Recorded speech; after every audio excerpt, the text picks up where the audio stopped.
కుసిరగట్టి ఊళ్ళోకి వచ్చనమ్మా చాలారి పూలు పెట్టి జాతరులు తెచ్చనమ్మా తంగేడు పూలు పెట్టి రంగాణ దూకేనమ్మా ముక్కు ముక్కెర పెట్టి ముల్లోకాల నెలనమ్మా ముందార చూడంగా మున్నూరు కన్నులమ్మా ఎనకాల చూడంగా ఏనూరు కన్నులమ్మా సాధు సిద్ధులంతా సాగిల పడ్డరమ్మా మహారాజు రాజులంతా మొగారిల్లిరమ్మా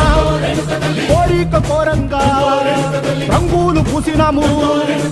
ఆశలు తీరంగా ఏసాలు వేసినాము నీకన్నా పెద్ద దిక్కులో కాన ఎక్కడుంది నైవేద్యం ఎట్టంగా మా కాడ ఏమిటుంది మనలన్నీ అలకించి మరమీయవే తల్లి కన్నా బిడ్డలను కాపాడవే తల్లి